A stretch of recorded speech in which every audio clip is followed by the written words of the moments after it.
오늘은 데이터베이스 정규화에 대해서 간단하게 요약본 정리를 할게요. 데이터베이스 정규화는 정보 처리 기능사 실기에서 자주 나오지는 않지만 그나마 우리가 사이드로 나올 수 있는 것 중에서는 꼭 한번 짚고 넘어가야 될 부분입니다. 자, 설명하겠습니다. 데이터베이스 중보 정규화란 뭐냐? 정규화라는 거는 중복을 최소화해서 테이블 구조를 효과적으로 분리한다, 이렇게 선생님이 정의를 했는데, 테이블이 되게 길고 복잡하면, 이렇게 테이블이 너무 필드가 많아가지고 막 복잡하면은 오류가 발생할 수 있겠죠. 검색하고 뭐 이럴 때 오류가 발생하거나 문제가 생길 수가 있는데, 그걸 우리가 이상이라고 합니다. 이상 현상이 발생한다. 그래서 이상 현상이 발생하는 것을 제거하기 위해서 정규화를 합니다. 자, 이상에는 종류가 세 개가 있어요. 삽입 이상, 갱신 이상, 삭제 이상이다. 뭐냐? 테이블이 복잡할 때 어떤 데이터를 삽입한다. 어떤 레코드죠. 레코드를 레코드 튜플 똑같은 말이죠. 레코드를 집어넣을 때 잘못 집어넣어 줄 수가 있다. 이 얘기입니다. 테이블이 너무 복잡하면. 그리고 갱신이라는 거는 이 레코드를 레코드죠. 레코드 튜플입니다. 이 튜플 똑같은 말이죠. 튜플을 수정할 때, 갱신이 수정이죠. 수정할 때 잘못 수정될 수 있다. 복잡하니까 뭐 요걸 수정해야 되는데 이것 막 이상하게 같이 바뀌거나 아니면 요걸 수정하면 이것도 같이 수정돼야 되는데 수정이 잘못될 수가 있다. 얘는 되고 얘는 안 되고 뭐 그런 문제들이 있을 수 있고요.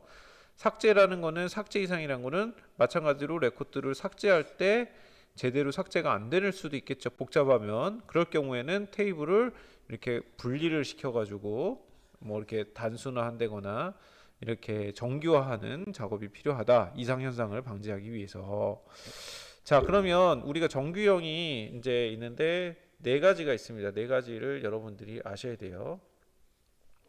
자, 1정규형이란 뭐냐? 1NF라고 합니다. 1정규형은 각 필드의 값은 단일 값을 가져야 된다. 그러니까 예를 들면은 요 필드죠. 필드는 요걸 얘기하는 거죠. 요 필드에서 값이 사과, 바나나 이게 두 개가 들어가 있으면은 문제가 이상 현상이 발생할 수 있다. 그래서 단일 값을 가져야 된다. 너무나 당연한 얘기고요. 제2 정규형 ENF는 1 정규형을 만족하면서 기본 키의 함수 종속을 만족해야 된다. 이게 무슨 예냐면 여기 예시가 있습니다.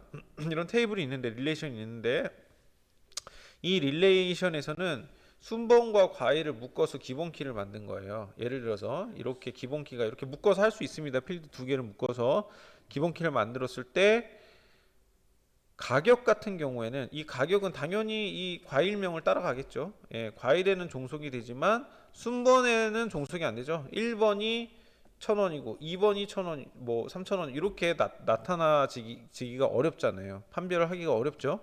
그럴 경우에는 잘못 구성이 된 거다. 그럴 때는 기본 키를 나누든지 뭐 이런 작업들을 해야 되겠죠. 너무나 당연한 얘기입니다.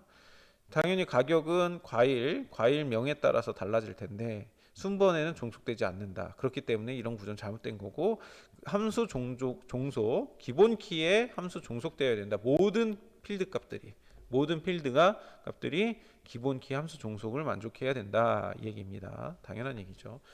자, 3정규형 같은 경우는 마찬가지로 얘도 이 정규형을 만족하면서 이행적 함수 종속이면 안 된다. 이 구조가 뭐냐면 이게 A 필드는 B 필드를 종속하면 B 필드는 결국 A 필드에 따라가고 종속이 돼 있고 C 필드는 B 필드에 종속이 돼 있으면 결국 C 필드는 A 필드에도 종속이 돼 버린다. 그래서 이런 관계가 형성이 될 경우에는 복잡해진다는 거예요. 이상 현상이 발생할 수 있다는 겁니다.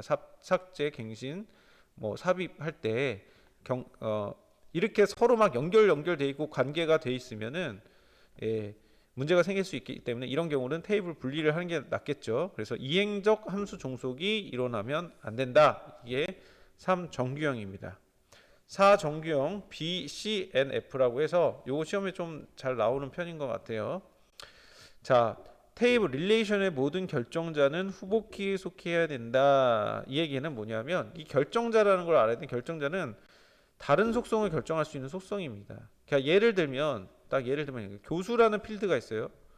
뭐 송땡땡이랑 교수가 있는데 이거에 수강생들이 있겠죠. 예, 수강생들이 있을 겁니다. 교수는 한 명이지만 수강생들은 여러 명일 수가 있어요. 그죠? 근데 그러면 얘를 이 학생을 결정하는 결정자가 되는 거예요. 이 교수명. 그죠? 이런 거를 결정자라고 하는데 이 결정자는 후보키.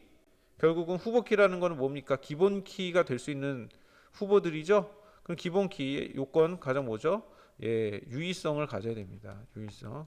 그래서 이런 교수명들이 동명이인으로 중복이 돼서 들어가면 안 된다.